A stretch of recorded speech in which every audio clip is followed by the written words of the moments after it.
2. It's 3, 2, 1. We're live. I see Tom. This is not the smartest guys in the room. Should your content entertain? Effective messaging. Tom, how are you today, my friend? What's going on, buddy? How are you? It's good to see you, man. I took your path today, and I'm rocking a hoodie. I found it in the closet. I'm like, in honor of Tom and his fashion sense, I'll wear a hoodie today. Which is funny because I'm not wearing a hoodie today. Right. Well, it's probably better. What if we both showed up in hoodies? Would we be like our own club or something like that? Yeah, like if you suddenly started showing up in like hoodies and like a flat bill hat and wearing glasses, it'd be like, all right, what are we doing here? I How did we turn into like twins? I have some flat billed hats, and I wear them at times, but I lose. Here's what I need. I lose so many hats. How do you? I mean, either you have 50 or you have the best recall or the best place to put your hats. I mean, I lose them all. Really? Oh God. I mean, all. Tom. I mean, I have different motivation champs hat, flat builds. I mean, temple hats, everything. I lose them. I've lost. I lose a lot of sunglasses. We talked about my problem one day, but I would bet this year I've lost 20 hats. I don't understand how you I only have one of these. I don't have like a closet full of them. I have one Talex hat that I wear. Like it's the same Okay. hat every time. Before we get into effective messaging and Dr. Tachi, you wear hats. You have a hat on in your picture. Do you lose a lot of hats? No, I don't lose any of the. See, I think this is the thing. It's not part of what you do on a normal basis. So it's like you can take it or leave it. But hats and accessories for me are part of the entire ensemble. So I keep them very carefully. There's a specific place that I keep all of these things. Also, like I spend money on like the hats that I have, like the fedoras or whatever. I'm not gonna lose a hat I spent money on. I don't spend a lot of money, but it's more than just like $20. Okay, this is good. This is something I need to work on. This is not my PSA, but one of my favorite Christmas presents. My sister-in-law got me one of those chips that goes in like your wallet and your keys and stuff like that. And man, it was liberating when the tile works for like a year until it runs out of batteries. Beep, I know where my wallet is. Beep, I can go back to my phone. Beep to my keys. It's brilliant. I need to put them in my hats, and then I would be on fire. Well, I was gonna ask, do you lose wallets a lot? I lose my wallet, but I can always find it at the end of the day. The hats. So, Dr. Tachi, if I'm out running, I might have a different couple hats on. If I'm out filming something, we might wear different hats so they could be in a different truck, in a van. You sit them down on a pole. Uh, there's a million. I could have them in my office. I could be going somewhere and they blow away. I could sit them down for. There's a million reasons you lose a hat. I take two hats because I need a tassel cap to cover my ears, and then I have a regular hat on, and then the regular hat goes missing or the tassel cap goes missing. There are many reasons why you can lose a hat here. But okay, I'll give that to you. But again, if it's part of your ensemble, if it's part of the entire outfit, you're going to look at it as a piece of clothing, just like you would any place else or anything else, and not like. Do you lose shoes? Do you also lose like shirts and such as well? This is fair. I have never lost. I don't think I've ever lost any shoes, unless I'm trying to leave a hotel or get away from a vacation, like that final day when you've had like too much. Sometimes I leave shoes or stuff behind, but other than that, no. Because you care about those things and they are part of something that you consider essential. Trust me, go and buy a hat that you spent, I won't make it too expensive, that you spent $65 on. You're not going to lose that hat. These other hats are probably like, okay, whatever. And if you lose it, you lose it. But if you spend a significant amount of money on it because you care about it as part of your ensemble, you won't lose it. Okay, this is fair. This is fair. I now I need to reevaluate. Am I appreciating those hats enough? So Okay, I'm going to work on that. This is not the smartest guys in the room, Tom. We're talking about effective messaging. I proposed, like, does content need to be entertaining? And you're like, well, it's always going to be entertaining, but we really boiled it down to effective. So let's have this debate on effective, entertaining. I don't want just somebody putting a pie in people's face. Like, if I want to know about books or video production, I don't want um, your videos to all be pie in the faces. So that's entertaining. So teach us, Tom. What do you got? Well, I mean, I think here's where it's sort of the rubber meets the road for this, I think. And it is that first you have to define what you mean by entertaining, right? Or entertainment. And I think entertainment is a lot more broad than a lot of people sort of initially give it credit for or think of it as, right? And specifically in this case, you mentioned the idea of content. You don't want all your content to be a pie in the face, right? But that's only one way in which content can be entertaining, right? Like slapstick comedy, which I would call pie in the face, right? Is slapstick comedy. Slapstick comedy is entertaining. But so are dramas, right? So are true crime documentaries. So are romantic comedies, right? You're a big rom-com fan. So are romantic comedies, right? There are a multitude of ways in which you can be entertaining for your audience, but you always have to be entertaining, right? That entertainment, right? And ultimately, I think when you get down to it, like, look, I'm not a linguist. I'm not going to get into the root etymology of the word entertainment, or what it means to be entertaining. But at the end of the day, really what it comes down to is, does it hold attention, right? Does it hold people's attention? That's what all of your content should be trying to do, is to hold the attention of your audience, right? And anything that holds your attention, I would argue, is entertaining by definition. So for some businesses or organizations or brands or personal brands, right? If you want to be an influencer or whatever, for some folks that means you're doing silly skits, right? Or silly sketches. Sorry, sketch comedy folks and improv comedy folks hate the word skit. So let me rewind that and take it back, so I don't get any pies in the face from improv comedy folks. But yeah, so like you could be doing silly sketches if that is in line with your brand or the best way that you have to entertain your audience. You could be creating documentary content and telling stories, right? True stories as a way to entertain your audience and reach your audience and deliver content that they appreciate. You could be providing informational content. You could be leveraging your experience in your industry and your work as a thought leader to provide information to your audience as a form of entertainment, right? All of those things are entertaining because they can hold your audience's attention. And so I think at the end of the day, that's what I mean when I say all content should be entertaining, not that all content should be silly or funny or performative or ridiculous or over the top or any of those things.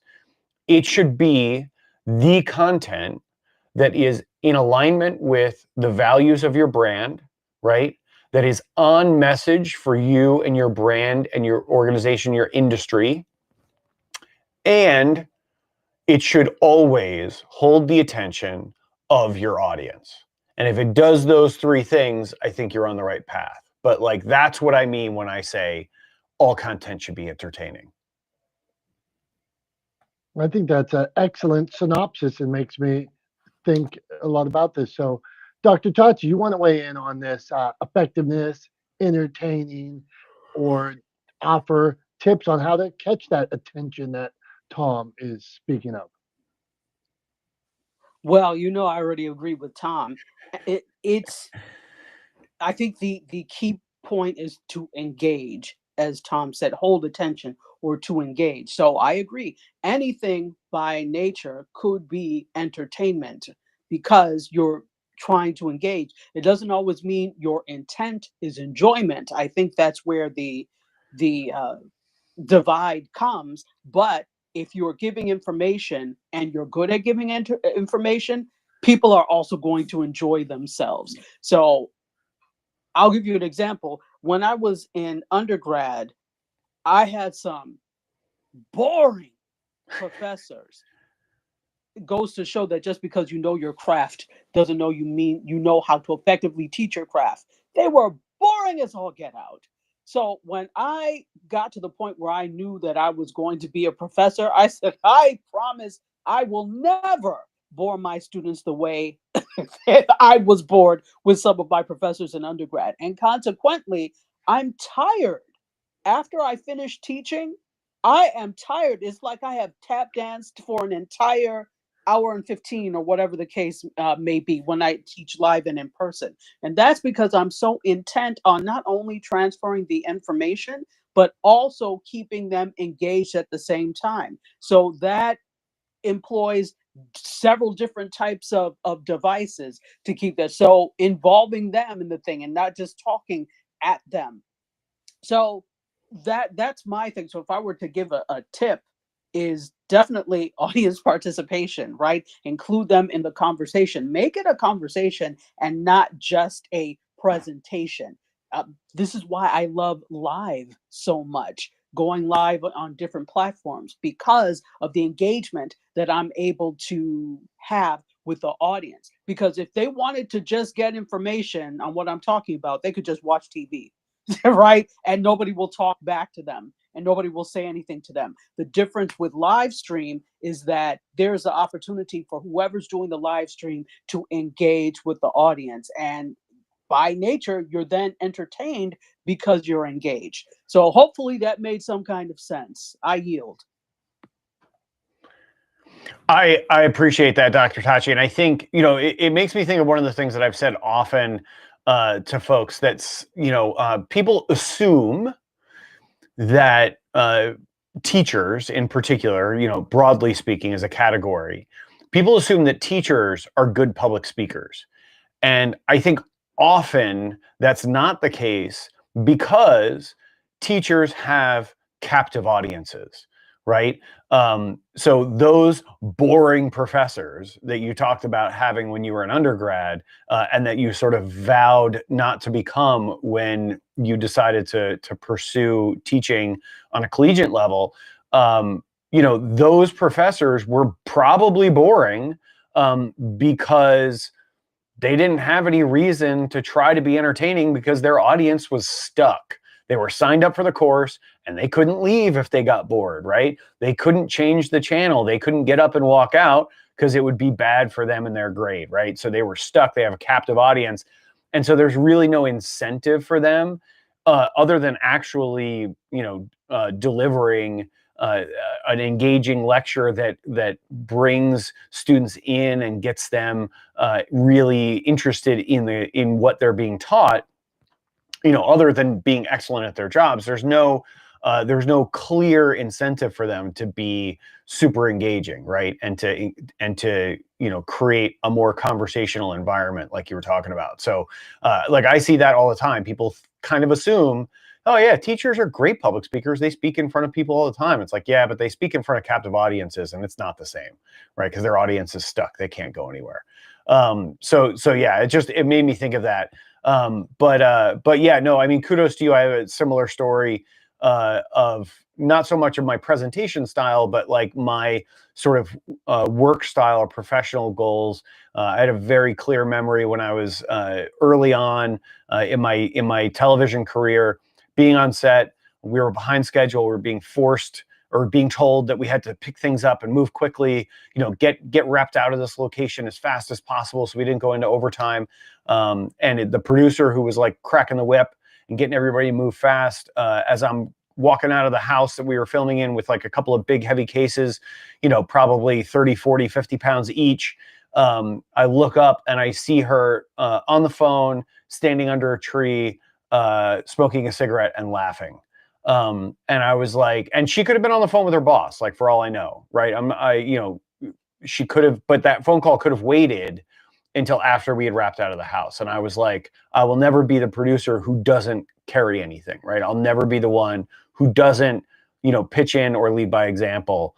And so I appreciate your thoughts there, Dr. Tachi, on taking that example from professors you had, and vowing not to become that boring professor when you ended up in front of a classroom later in your career.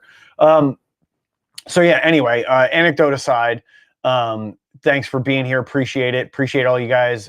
Sonia, appreciate you being here. So I'm curious, Sonia, how do you sort of make sure that your content on your podcast is entertaining for your audience, right? How do you make sure that you grab their attention, that you get their engagement, and you hold on to it? For me, I just ask a lot of questions and let the speaker do more of the talking, because I feel like I personally have always been under the belief, when people listen to a podcast, they want to hear what your guest has to say and what your guest has to offer. So I make it all about my guest a lot. And the way that I make it entertaining is I ask, questions that I think people would want to know. So like recently, for example, one lady talked about caregiving, self-care for caregivers with working with people with neurodivergence, like namely autism and with high support needs. And so I asked her a lot of these questions, like how do we identify burnout? What are things you look for? What is the signs of a heightened nervous system? Things like that. And that's kind of what I would think, people would want to know more about, is like what she experienced, or when other people have come on, their background, right? So I had another one recently that I posted for my just a couple episodes ago, where one lady was talking about teaching people with dyslexia and dysgraphia how to read, and talked about the importance of phonics. And people resonated with that, because people who are not, especially English is not their first language, they would appreciate the difficulties and all the nuances, things we forgot about, like the silent E and all these other, and the double P rules, right? Like things we don't think about every day. But people who have dyslexia and dysgraphia may have to put more effort and time and think about it. Same thing if you're learning English as a second language. So it's, a lot of people resonated with those things. Thank you very much, Sonia. I can tell you firsthand, Tom, having been on Sonia's podcast, she does ask a lot of questions, but she goes deeper than the surface level question. So you might expect, well, what made you write this book or something like that, and then she's going deeper into how you felt about the subject in the book. So Sonia, you're doing a good job. Keep asking those questions, and that is good stuff. Tom, go on.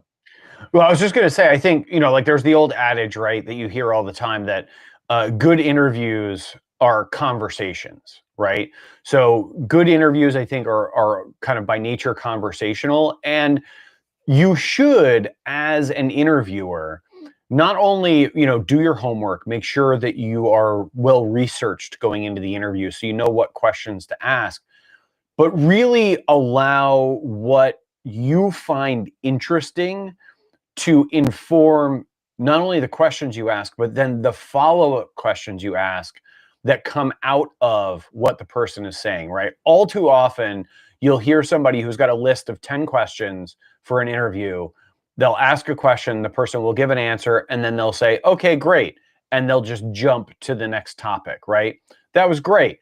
Okay, so now I'm really curious about, and there's no sort of connective thread. It becomes very disjointed. It's a Q&A, right? And not really an interview or a conversation at that point. And so I think it's really important to definitely be well researched and ask interesting questions, but also to be informed by your own curiosity, and ultimately to make sure you're listening to what the person is saying. And if they say something interesting or say something you want clarification on, or you think the audience might need further clarification on, ask them a follow-up, right? Like keep going down that rabbit hole a little bit. Like, don't be afraid to really dig into something. Maybe you've got 6 topics you wanted to cover in an hour and you only get to cover 4 of them because you really dug in deep. Well, that's totally fine. If it was really interesting content, Don't worry about hitting 6 questions or 6 topics or only 4 topics instead of 6, right?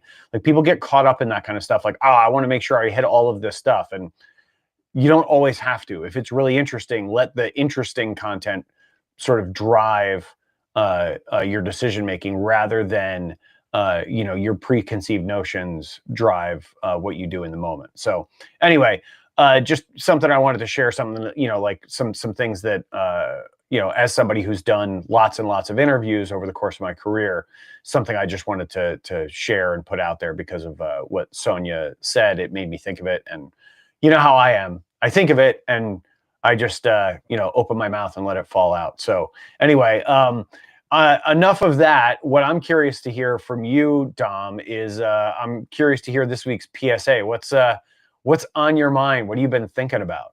Okay, I'm going PSA and my 30-second PSA, then your 30-second PSA. My 30-second PSA, I've been bloated for like 10 years. I drink milk, bloat, eat ice cream, bloat. Half the things I eat, more and more stuff's making me bloat. I can't take the bloating. I look like a clown. All of a sudden, I go from thinking I'm thin to this big stomach. So my PSA is this week, I took probiotics. I'm about 5 days in, and the bloating's going down instantly. I'm like, whoa, this is cool. I have a normal looking stomach after I eat in the evening and stuff like that. So I am probiotics this week, Tom. So that is my PSA, up with probiotics. I mean, I like it. I wonder if maybe you should just regularly add some yogurt into your diet, some live culture yogurt, and just make sure you got some good gut bacteria working down there and helping move things along. It's always a good thing, right? That and a healthy amount of fiber in your diet is always helpful for your gut microbiome, as they like to say. Go ahead. Hey, well, I appreciate that. I feel like a new man. Now, Tom, I want back to you. What is Tom's PSA this week? All right, so this is going to be a general safety PSA. So this is something that drives both Becky, my wife, and I nuts, right? It's something we see all the time on a regular basis. Often like multiple times a week, even in our own neighborhood. And it's really, really annoying and stupid and something that's easy to fix. And so here's the PSA. If you are a pedestrian on a street, you are supposed to walk against the flow of traffic, i.e., you walk on the left side of the road, right, with the cars coming towards you on the same side of the road. You do not walk with traffic. If you're on a bicycle, you go with traffic. You stay to the right. But if you're a pedestrian, you stay to the left on roadways. And that's very much for your safety. I don't have the exact statistic right in front of me, but it is shocking. I think it's somewhere in the neighborhood of like you are 70%, somewhere in that neighborhood, 70% more likely to get hit by a car as a pedestrian if you walk on the right side of the road than you are if you walk on the left side of the road. And we all the time see people walking on the wrong side of the road in our neighborhood, and it is just dumb and easy to fix. Stop doing it, especially because then like we'll be out for a run, right? And you're running along and there's a bunch of people walking towards you because they're on the wrong side of the road. And then they get all huffy about crossing the street or getting out of your way as you're running. And I'm like, hey, dum-dums, you're on the wrong side of the road. Get out of the way, right? So anyway, that's my PSA. If you're a pedestrian on a roadway where there's no sidewalk, you stay to the left, right? And if you're on a bicycle or some other vehicle, right? A bicycle is technically considered a vehicle, you stay to the right, okay? Are we good? Are we clear? Does everybody understand now? Good. I don't expect to see anybody on the wrong side of the road in my neighborhood ever again. Thanks. Tom, you're coming out hot in your PSA. Here's the question for you, a follow-up. Is there like a school people go to? Are they teaching this in grade school somewhere?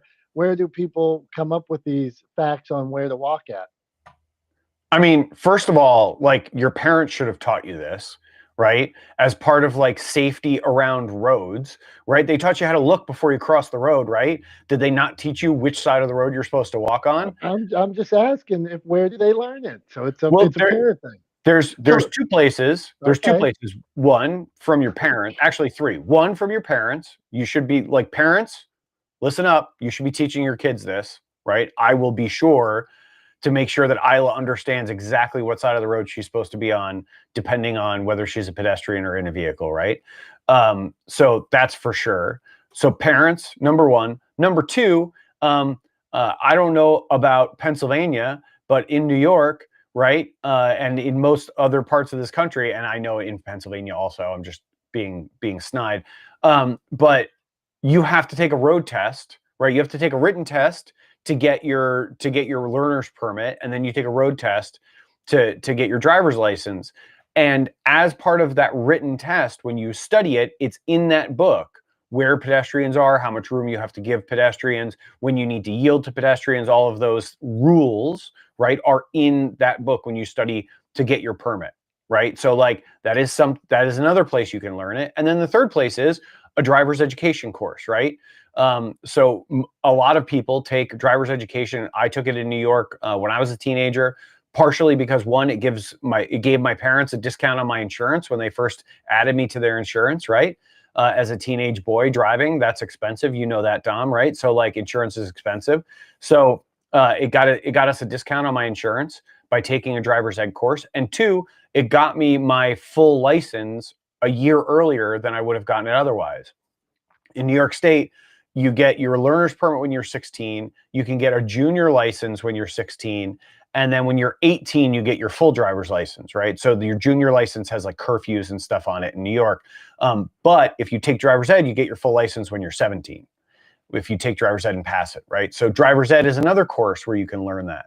But also, just as somebody who operates a motor vehicle and or walks on streets, you should figure out where you're supposed to be, right? Like it's not rocket science. I'm not asking people to do complicated, do calculus on the side to figure things out, right? Like it's just Google it. I mean, for crying out loud, you have all of humankind's information in your pocket as you walk around all day, every day. Like just freaking look it up. But yeah. So anyway, Dr. Tachi, did you want to chime in on my my pedestrian rant?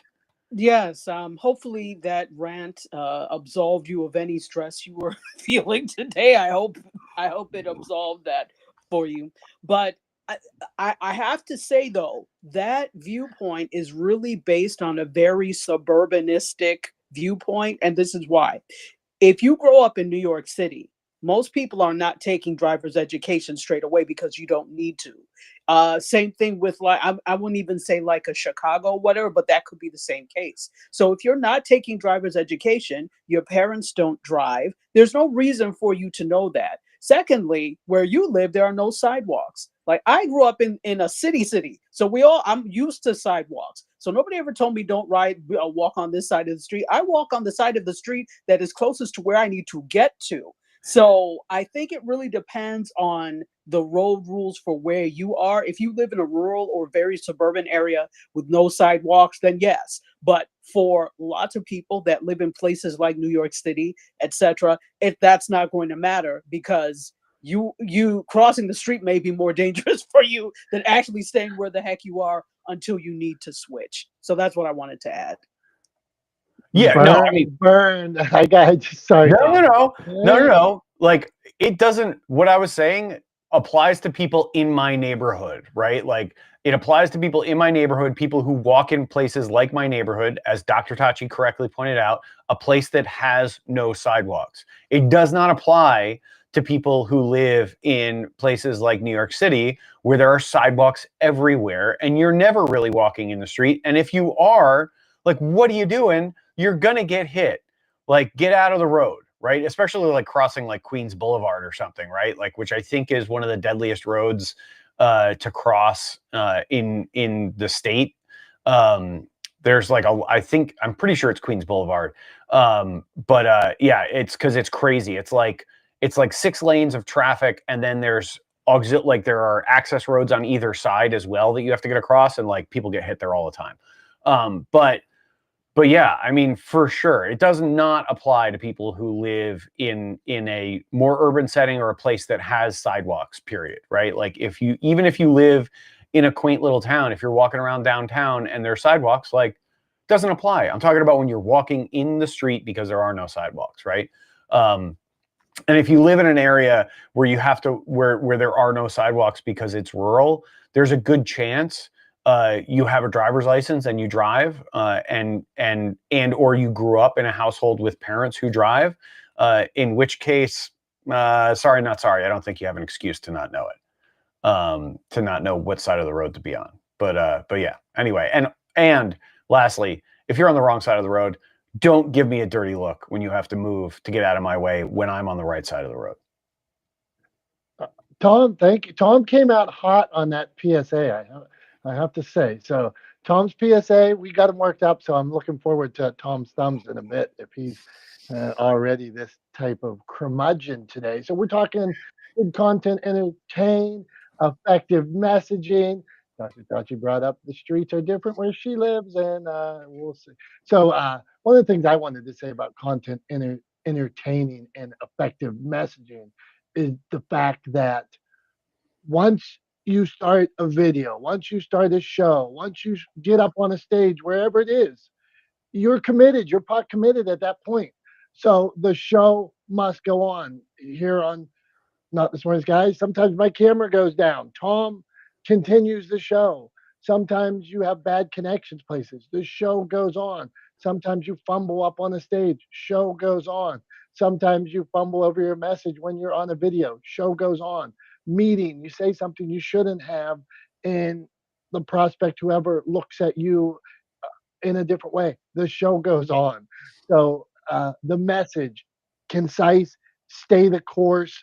The show always goes on. So that's my thoughts on effective messaging, knowing no matter what, you got to keep to the point, stay to the point. The show goes on. Speaking of which, Julie, because I know you like this part of the show, before we get into more effective content and entertaining messaging, we're going to go right back into Tom's thumbs. This is a point of the show where Tom takes on something from media, pop culture, and we get his thoughts, thumbs up or thumbs down. So, Tom, I wanted to ask you today about the #1 country song. I think it's called Walk My Walk by Breaking Rust. And Breaking Rust is an AI generated country singer that now has the #1 song. So I wanted to know your thoughts on this #1 selling country song by AI star Breaking Rust. All right. So can I ask a clarifying question? #1 where? Right? Like #1, like what? Give me like on Billboard charts, on like streaming, like #1 where? Okay, I don't have that. That's a little too much detail and research for my #1 on pop country charts right now. So I don't know which chart. I could detail that, but it's #1 on the country chart. On some pop country chart. Yeah, there you go. Okay. So the question is, does that being the #1 song on a pop country chart get a thumbs up or a thumbs down for me? By AI created author artist Breaking Rust, yes. Yeah, well, all right. So I think we're playing fast and loose with the term artist right off the bat, right? It's not an artist. It is yeah, I mean, look, a period, end of story. It gets a thumbs down for me. I think it gets a thumbs down not only by virtue of the fact that it is an artifice of artistry, right? And I'll get into that, what I mean by that in a second. But also, like, I think it's a commentary. It feels like a little bit of a commentary on country music and where pop country music is right now, that the #1 song could be something that is AI generated, right? I think that says a little something about the status of pop country music and what people are listening to in pop country music. That an AI song or a song composed by, performed by AI could become a #1 hit, right? Just kind of paints a little bit of a negative picture, casts a negative hue on country music more broadly. So like that's a little bit of a problem, I think. If you're a country music fan, something to think about. But the other thing is, like, look, so people don't really understand. I think broadly, a lot of people don't really understand how AI works, right? How this sort of generative AI is the term that's used, works. And it's really not generative, right? It is more recombinant, right? And what I mean by that is the AI algorithm essentially takes all of the information it has, in this case about sort of pop country music, right? So all of the available information it can get its hands on pop country music, right? It takes that information, it puts all of that into a blender, right? It puts it on smoothie mode, right? It blends it all up, and then it pours it back out, right, as something different than its component parts, right? So it feels like it's new, but in reality, all it is a bunch of stuff blended up together and poured back out, right? And the real problem with that is that there is no sort of creative, innovative input. It is not generative in that it is not creating anything new. It is recombinant in that it is taking existing things and mashing them together in a ball and then handing you the ball and saying, here's something new. And you're going, well, that's not new. That's just a whole bunch of stuff mashed together, right? And honestly, it's a bunch of stuff that doesn't even like go together, right? The sort of metaphor that I like to use for this is, imagine going to let's go to the favorite fast casual restaurant, Chipotle, right? Imagine going to Chipotle and ordering a burrito, right? And you go through and you pick out all the ingredients that you want, the things that you like, right? And you get them on the burrito, they wrap it up and they serve it to you. And then you end up with a burrito that you want to eat because you were able to go in and pick out all the things you like and make sure it's something that you would enjoy, right? Now, the way AI works is it goes in and it goes, well, a certain percentage of people, or it's likely that people will choose chicken, right? But it's also likely that people will choose sour cream, right? It's a popular topping. Well, what if you hate sour cream? What if you're lactose intolerant, right?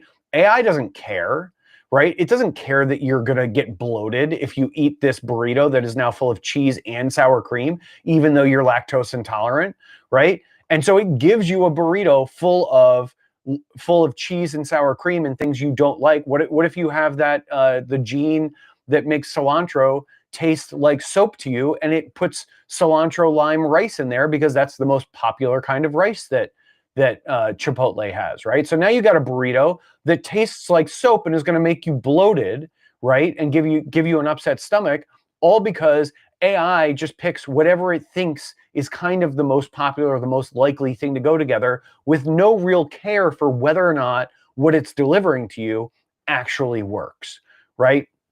And that's the way generative AI works. And so what it did was it took a bunch of examples of popular country music and it said, this is something that we see a lot in popular country music. This is something we see a lot in popular country music. This is something we see a lot in popular country music. Let's put them all together and make a song. I'd be willing to bet also that if you actually wrote the lyrics out or took a transcript or took the lyrics of that song and read them out loud, they probably don't make any sense, right? I'm gonna lob that out as something that I think is incredibly likely that the lyrics don't even make sense to the song.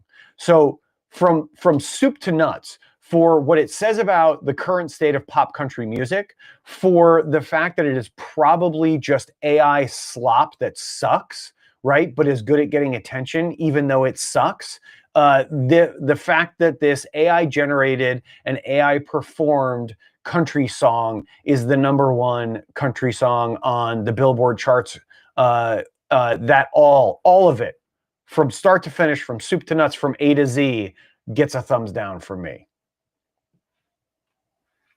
Yikes, Tom, you're coming out firing. Poor Breaking Rust, this AI artist that gave it their best. Dr. Tachi, what do you think about how angry Tom is at Breaking Rust? Is it breaking rust, or is it the whole concept of AI generated entertainment in general? That's what I would question. To which I have to say I kind of I do understand where he's coming from, but I want to say or ask, how is this different from sampling or artists that you hear one type of song and then you hear that same type of song just sung by different people? I'm not saying it's not different, but I'm just wondering how you think that's different from AI doing it. Well, Tom, you want to answer that? I don't. I mean, sampling. At least you're putting something of your own over top of something, and you are paying for the sample, unless you're Diddy back in the day, but or Vanilla Ice stealing his drop. So that would be my. At least there's some originality into it. You are respecting the original beat and putting your own thoughts over it. Tom, what do you got on that? And then let's get to Julie. Yeah, I mean, I think the difference between like what sampling and AI does, right, is to your point, Dom. Sampling is taking something that's existing and putting your own creative spin on it, right? Adding your sort of own creative input to it.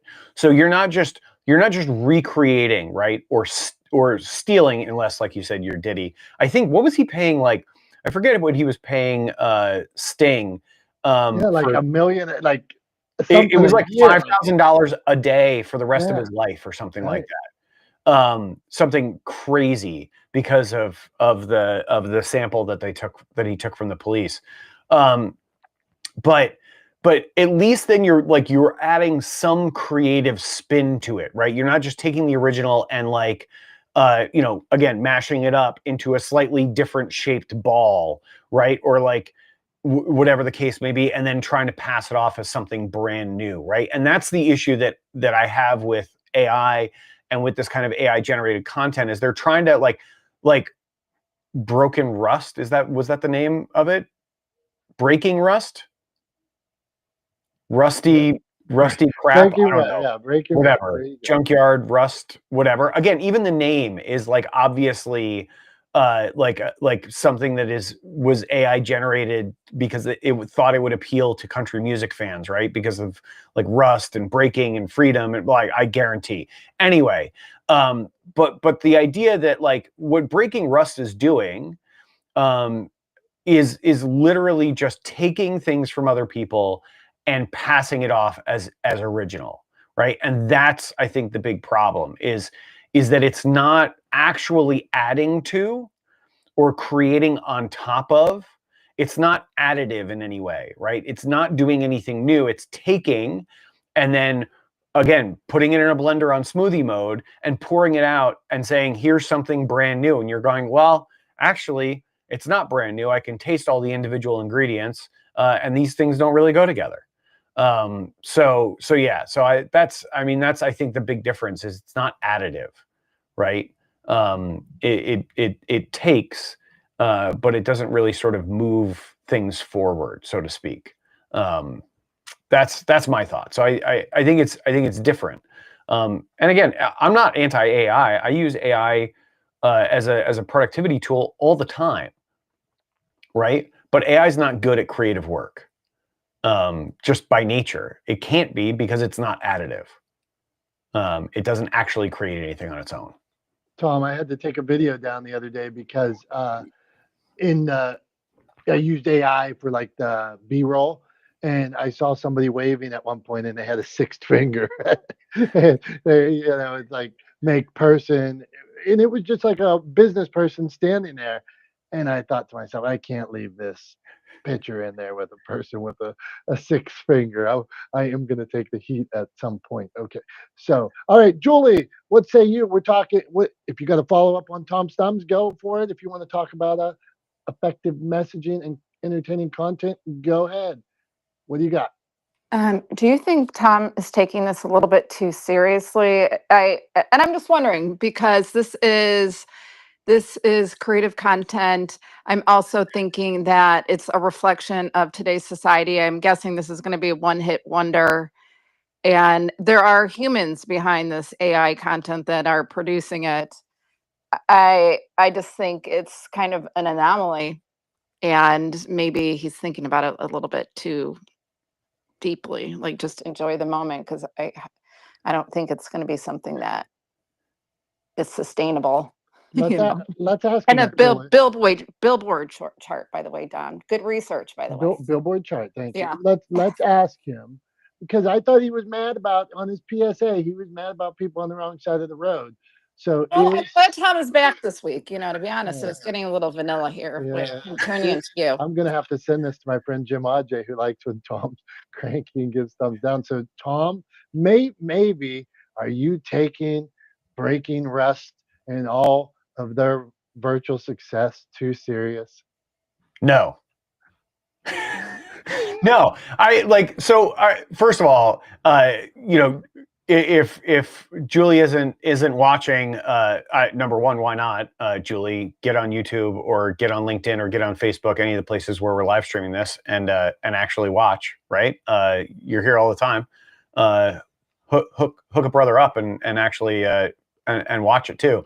But Okay, I'm running to my computer. Just a minute. I'm running. okay, there you go. Thank you. But the other thing I would say is, like, for anybody watching this, like, they could see I'm sitting here smiling kind of through all of this, right? Like, I am having fun with it. This is not like I am not gonna, this is not ruining my day. I'm not gonna be stomping around my house angry for the rest of the day that you know, breaking Rust bucket or whatever ended up with the #1 Billboard country song. Like, I think it's kind of ridiculous and stupid. And I think it is a little bit of a negative commentary on where we are in pop culture, that it became a #1 song. So, you know, I would say that, but I'm not taking it too seriously. It's not going to ruin my day. I'm probably not going to think about it for the rest of the day. I might even actually listen to it, and then maybe come back next week with a PSA about how they could have made it better. But yeah, and I'm actually curious about the lyrics too. I wonder if the lyrics actually make any sense. But yeah, so I mean, yeah, I'm not taking it too seriously. That's my position. But yeah, if you're worried about that, Julie, or anybody listening, just if you ever have any doubt or wondering whether or not I'm getting too worked up about something, then you can always tune into the live stream or watch us after the fact, and you'll see that I'm generally smiling through all of this, and I'm not actually taking it that seriously. This is just, Where is it, Tom? I'm looking on your LinkedIn. it's on LinkedIn, it's on Facebook, it's on YouTube, it's on Twitch. I don't So see it on your LinkedIn All profile. right, come on, move on. All right, what I will say is, me and Tom, we do wrap up meetings and post meetings, and I'll throw it out to him sometimes. I'm gonna go here, I'm gonna go there. Not in this case, but did I go too hard on you? Like, because I don't mind Tom looking like the villain, and then like we say, we don't want Tom getting too soft. We gave him too many, we lobbed up too many easy Tom's thumbs for him. He was like, every week he was like, "Oh, I love being a dad. I love holidays. I love dying eggs." So now we got to get him into something that he is.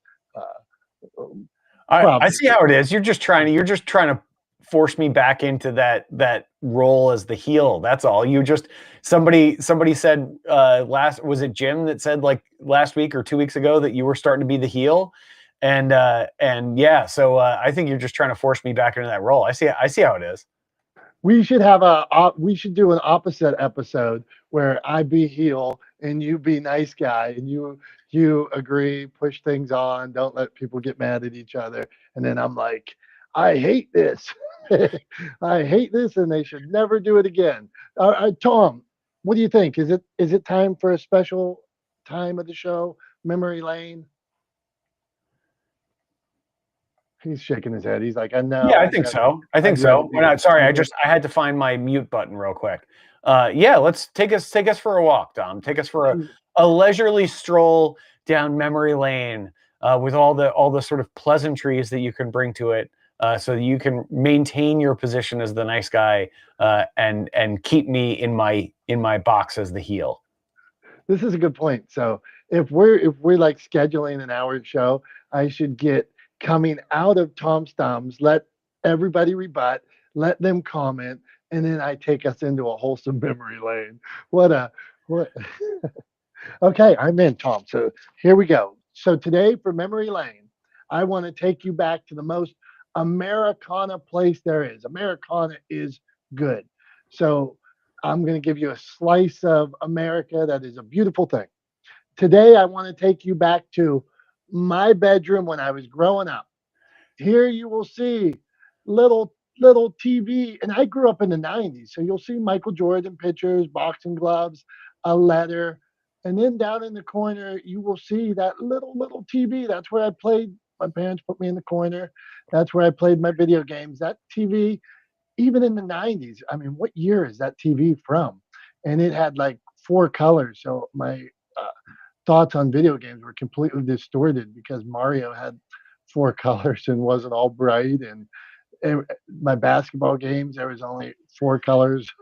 So, but the beauty, how many times I sit there, played my video games in this sweet room with Michael Jordan, my idols on the wall, everything good, a signed football, and my little TV. And then if I played my music too loud when I got up, if I played like some Onyx too loud in the mornings, my dad would burn down the hall and bust through my door, and he'd say, I don't talk like this in this house, and nobody else is going to talk like this. So here's my peaceful bedroom from the '90s where I sit in the corner and played little video games.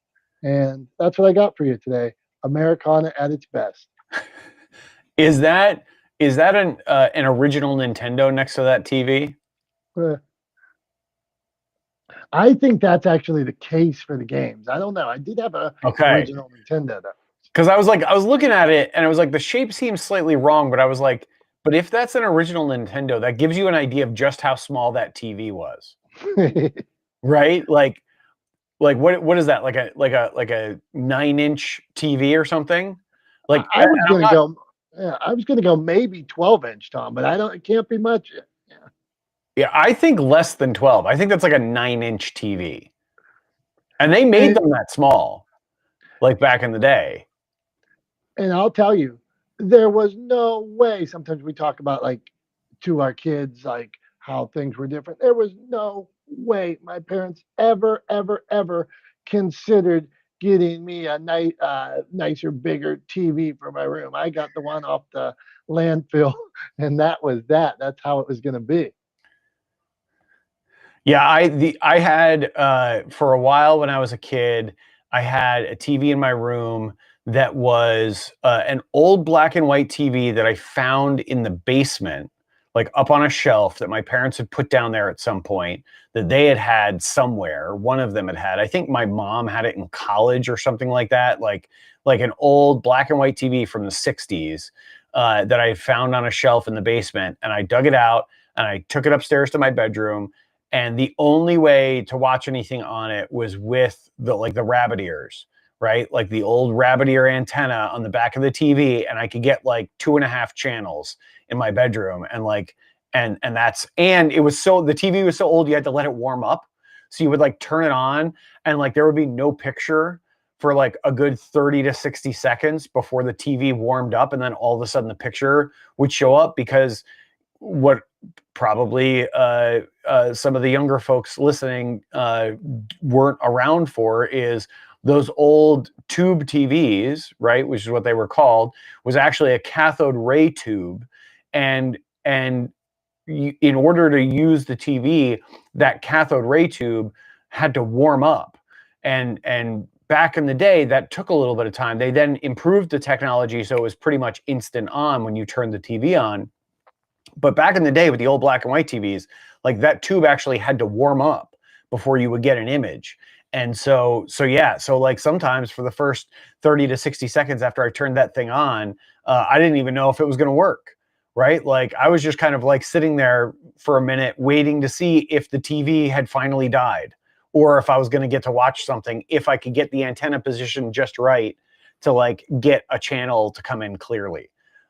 So yeah, so I was right there with you, buddy, with the old black and white TV in my bedroom. That was the only TV I got, and I only got it because it was free in the basement. And my parents, you know, I don't even think they knew I put it in there until after I'd had it for a little bit. But You made me think of something, Tom. I don't know that I ever saw, you know, you had those antennas on the top, and sometimes I'd put foil. I don't think I ever actually got one 30-minute show on there. I think it was all video games. It said it had some kind of switch on the back of it that supposedly switched it to TV as well. Never saw one TV show on it. But even still, that was the best bedroom, the best TV ever. yeah, well, often there was like a UHF VHF switch on the back of the TV, right? And then you could get some like UHF channels, you could get some VHF channels.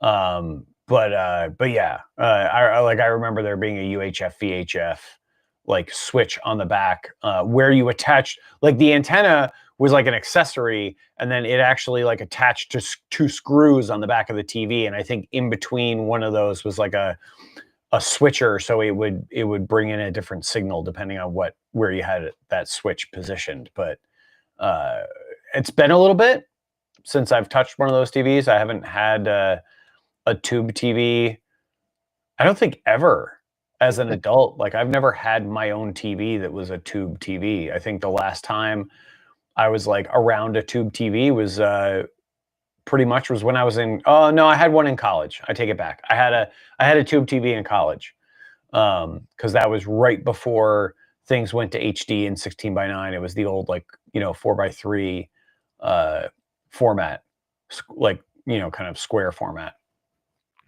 before things went to 16:9. Yep. There we go. All right. Come on. Not the smartest guys in the room. Before we go to the final wrap up, we'll see if Tom can not be cranky by then. He watched a replay. He came out hot on PSAs. He came out hot on Tom's thumbs. But first, our show today, the underlining theme was effective messaging. So Julie, Dr. Tachi, Sonia, I'm going to go one by one, and myself. Do you have a quick 20-second tip on good messaging? Julie, I'm going to start with you. What do you got?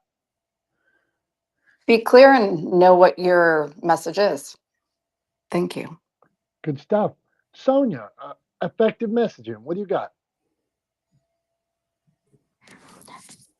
Just be true to yourself and be authentic in your messaging, because people are going to know whether you're trying too hard or not. And those who are trying too hard will not get their message across. Great. Fantastic. Julie and Sonia, go on. Well done. Dr. Tachi, what do you got on effective messaging? A tip for us?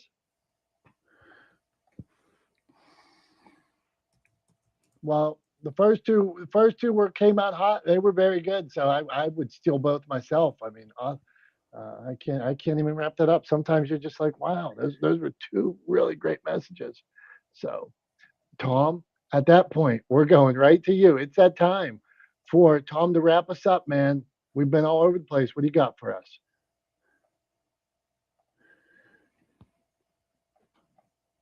Yeah, man, we have kind of been all over the place a little bit, and I think, there are for sure there are some ways in which I was thinking about wrapping this up, and I'm trying to do it without getting too caught up in in being cranky, right?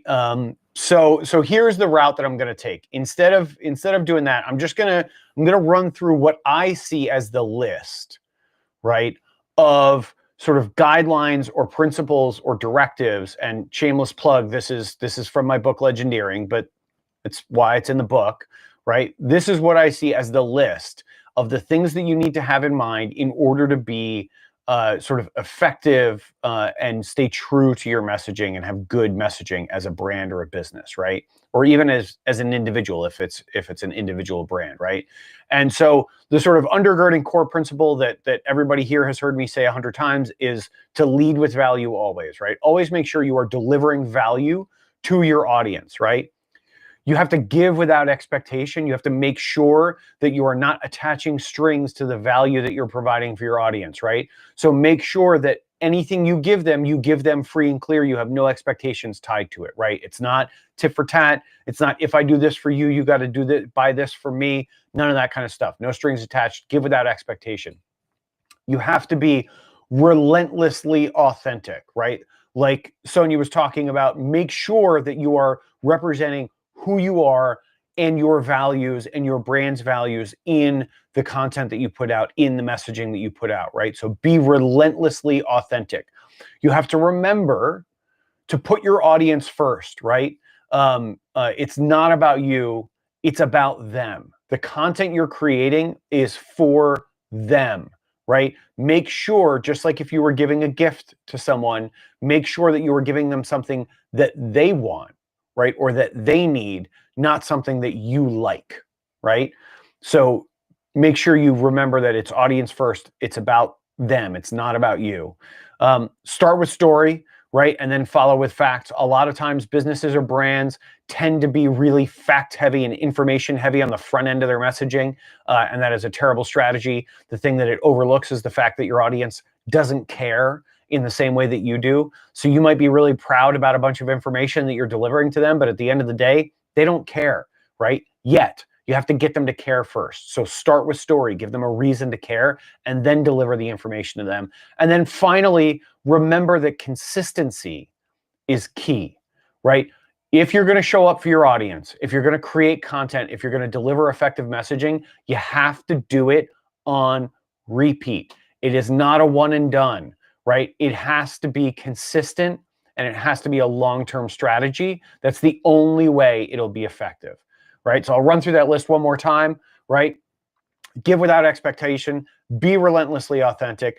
It's not about you, it's about them. It's audience first. You start with story, you follow with facts, and remember that consistency is key. And overarching above all of that, you have to always lead with value.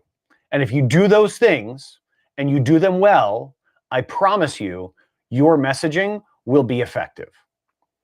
That's all I got for this week. That's my wrap up.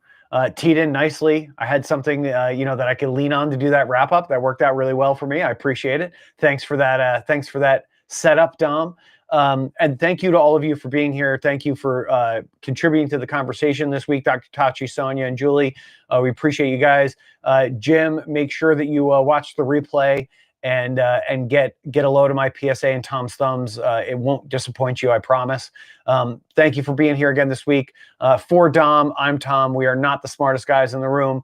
We appreciate you guys. We love you guys. You guys are the reason why we do this every week. And until the next time we see you, until next week, have a great rest of your week and a great weekend. We love you. We appreciate you. We thank you. Bye-bye.